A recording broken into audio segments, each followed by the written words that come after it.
What's up, guys? John here again. Today we are going to be tackling the fuel filter on the Evo 4. Depending on how that goes, we might also get the car up on jacks and start to play around with fluids. Probably start with the engine oil and then maybe move on to like transmission and then work our way backwards. The fuel filter in this thing actually looks like it might have been changed relatively recently. It's compared to the rest of the stuff in the engine bay, it looks pretty clean, and it looks to be a newer unit, so probably doesn't need change, but do it anyway just to be safe. We'll make sure that the one we got, remember if it's from a 99, I believe, Toyota Rav 4, because supposedly you can't get the ones for this car in this country anymore. So this one should work. Once we get the old one out, we'll be able to confirm them. So yeah, come along for the ride.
Alright, so I finally got it out.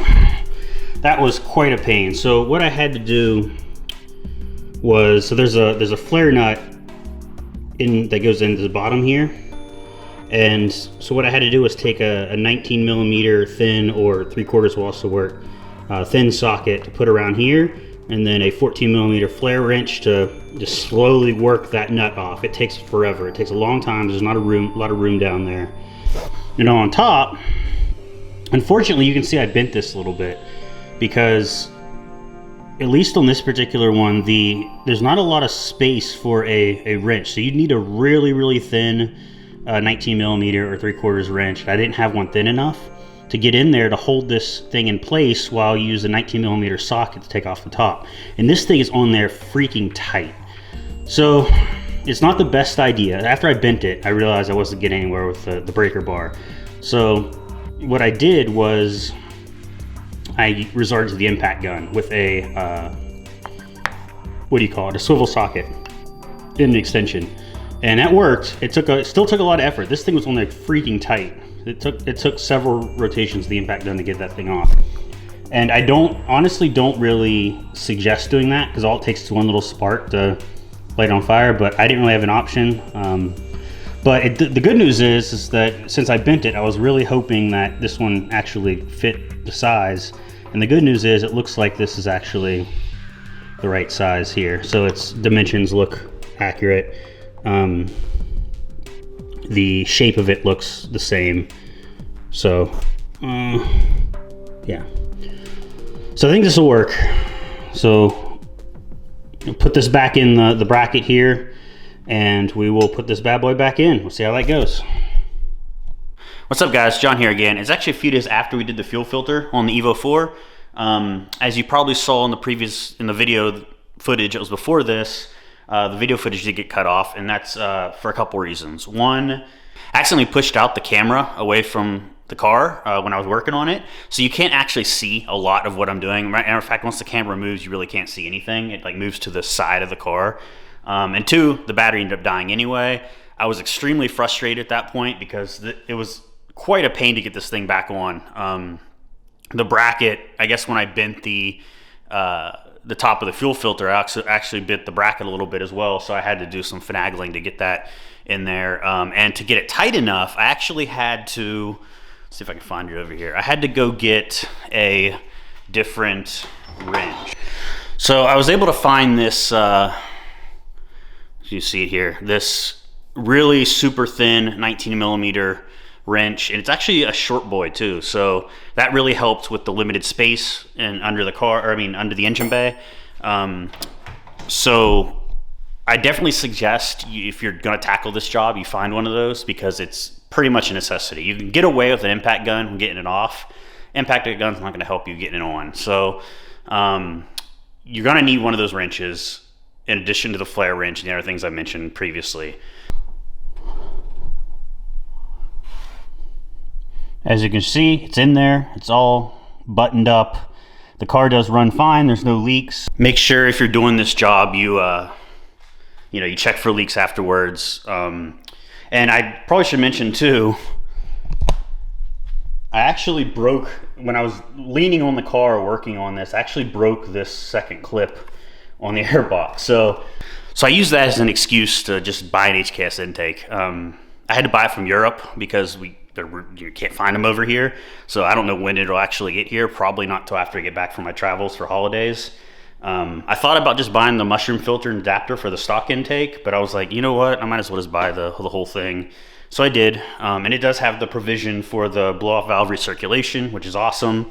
And it'll be good to go once I upgrade to the new intercooler piping and turbo and all that stuff later on.